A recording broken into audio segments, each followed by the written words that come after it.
I was so frozen. When I say I couldn't do anything, I could sit at my computer trying to come up with something to keep my business moving forward. This might be the most real thing you see on the internet today. It's going to be vulnerable, it's not going to be cut, and it's going to be maybe helping you understand how your childhood is interfering with your life today. And I know you don't want to believe that's true because I didn't. But since learning about my brain and the way it communicates with me, I've had this idea in my head rolling around of writing a book called something like The Diary of the Unlovable Child or The Woman. I don't know exactly what that title would look like because ultimately the things that I internalized as a child are still in here as an adult. And when I was a kid growing up, I knew that shit was messy. I knew it wasn't good. And there were so many things that were said to me that were unkind, unsupportive, and just downright destructive. Just very destructive words and behaviors happening in my life. That doesn't mean I wasn't loved. I do believe that I was loved, but I was in an environment where everybody was in survival mode. Everybody was in survival mode. And so many things that happened to me just were not able to be supported properly because everybody was just in chaos. And I grew up and I gaslit myself. I told myself that the things that happened weren't that bad, and I had convinced myself that I had moved past them. Looking back, I can see how my behaviors that I called empowerment were self-harm. I don't need to get into it, honestly. I guess that would be super vulnerable, but I hurt myself in my relationships with men because I didn't believe I truly deserved love. And the only way for me to find love was to share my body, right? Was to give them something in return for their love and affection, essentially. And that was really hard. Looking back, I saw it as I was liberated. I was a feminist. I was good. And now looking back, it was self-harm. So were my other behaviors with substances. I didn't treat my body with love and respect, and that includes food. And somehow I still managed to find an amazing man who saw my value and he loved me through the whole mess of it. And still he does. He is basically a saint. And I worked in corporate and I kept moving up and I was ambitious and I was driven. And I realized looking back now, some of that was a trauma response. A lot of the things were trauma responses. A whole bunch of my personality was a trauma response. And so now here I am as an adult and I decided, one, to get healthy. I was 300 pounds at my peak from overeating food and using food to manage my emotions and to punish myself.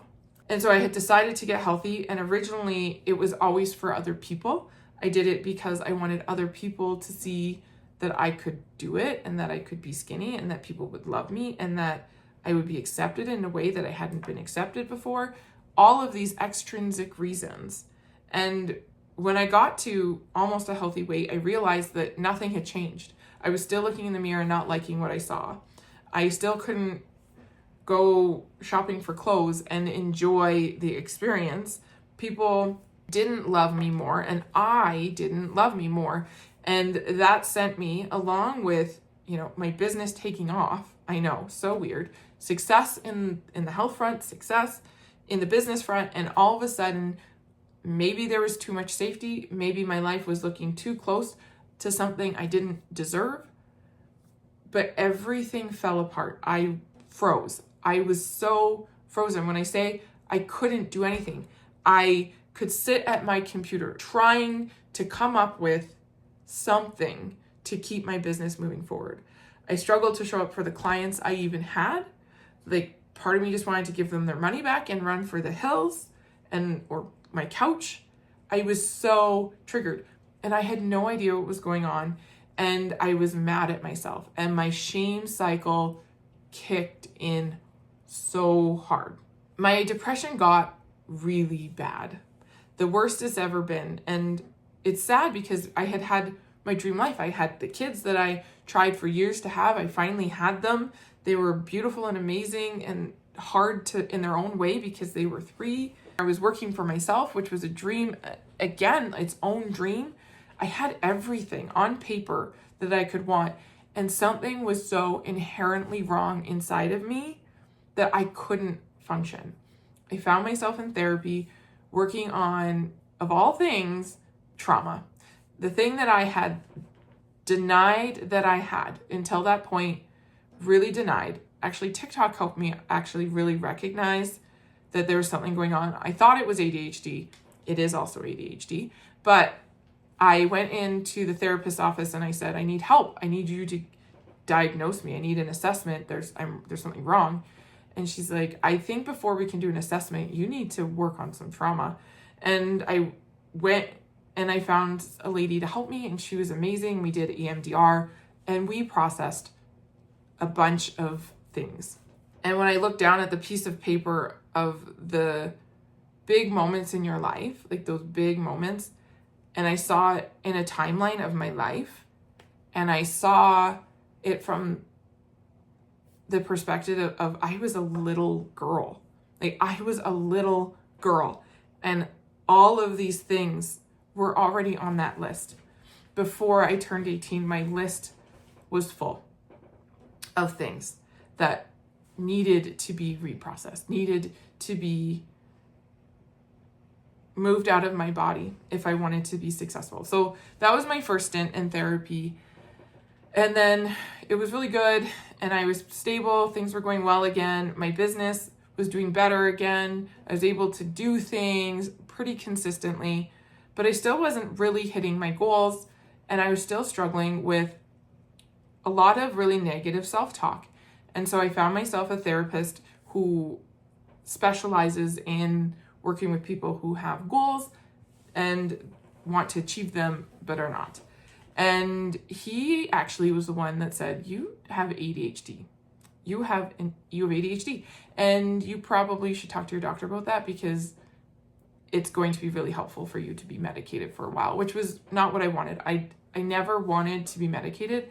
I wanted to be natural. And there's things that I did nutritionally that alleviated the symptoms. But if I wasn't doing those things, the symptoms, like the burnout, the overwhelm, the inability to focus, they were very present and disruptive in my life. So I got medicated and I started working with this therapist. And the second big thing that he really helped me understand was what shame sounds like. I had listened to Brene Brown and knew that shame was not good, right? We know it's not good. And I had told myself, I don't really have that. It turns out shame is not always this overtly abrupt voice that tells you you sucked at something. It doesn't have to sound like that. And we could spend a long time diving into exactly what shame sounds like. So if you want a video on how shame sounded in my voice, in my head, I'll let you know. But sometimes shame sounded kind, especially when I started to learn shame's not nice voice. When I would do something that wasn't productive, other words, like if I didn't sit down at my computer after dropping the kids off at school and get to work and do things, I would shame myself for not being productive enough. If I didn't get my to-do list done, I would say, you didn't work hard enough. If I ate something that wasn't on plan, I would tell myself that I was lacking willpower, right? Like that you don't have willpower. You don't deserve to be healthy if you can't stick to it. And I would just shame myself if I yelled at my kids. I know, I'm not supposed to do that. Everybody does it sometimes. I would tell myself that I was the worst mom in the world. If one of my kids seemed to be struggling with something, it was my fault. The other day, I was shopping for presents and there was a board game and I looked at it and I was like, oh, this looks like fun for the family. And then all of a sudden I had this huge amount of guilt and shame coming in because the voice that it said to me was, you don't play board games with your kids really anyway. So what is the point? Like, it doesn't matter if they're like it, you won't play this with them anyways. And so I just literally put the board game down and I left feeling like crap. And I got to the truck and I called my husband and I told him what my brain had done. And he kind of laughs sometimes because like, why did it do that?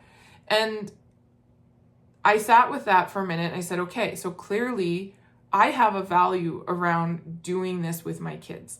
How do I create a priority where we do a game night every week? They love it. It's so much fun for them.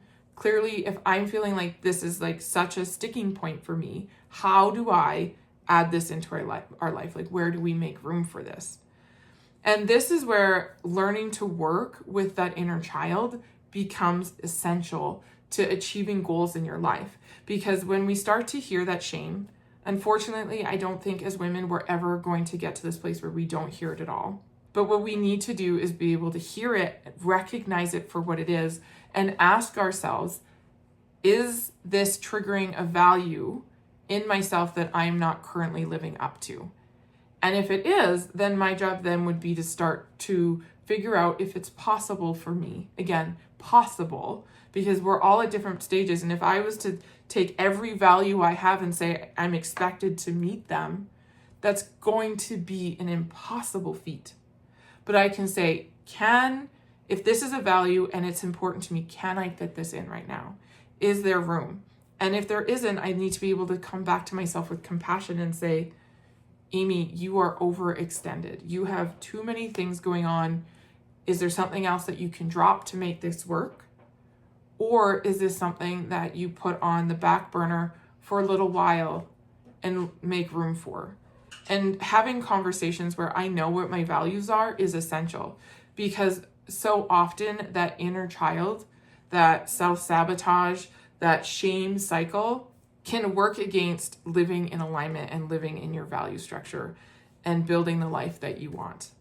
And so I need to be aware of all of those things, because that shame about playing the board game, that shame statement that my brain gave me, it wasn't that I was a bad mom. That's how I was feeling for a minute there. It's not that I'm a bad mom. We do other things together. And my brain wanted to tell me that I was a bad mom, but clearly I have some sort of desire to do something a little differently with them sometimes. So we went and we bought a board game and we played it this weekend, and the kids had so much fun and it was wonderful. All that to being said is shame is something that we need to learn how to work with and understand that getting rid of it is going to be almost impossible.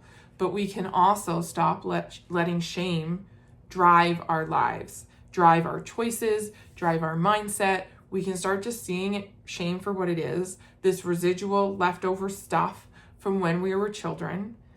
And then we can start also being aware, learning who we are in our most authentic way. What are our values? What's important to us? Who do we want to be? Who do we believe we are?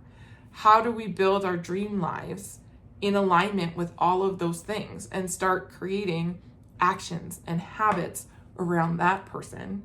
And knowing that when the voices come up that tell us we're not good enough, that we're failing, that we don't deserve it, whatever those voices are, we can realize that those are residual voices from our childhood and say, thank you for your input, but I got this.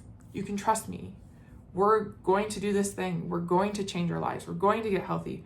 We're going to achieve our goals. We're going to live our dream life, and it's going to be safe and it's going to be okay. Thank you for getting me this far, but I got it now. So when the voices come up and try to remind me that I am unlovable, undeserving, and unworthy, I have to remind myself and those voices of all the things that we've done, all of the places that we're going, and that all humans have the same value and all humans deserve to be loved. And I am not a non-human. I am human, and you are too. You deserve to be loved. You deserve to have everything you ever wanted. You are worthy and you are amazing, and don't forget it.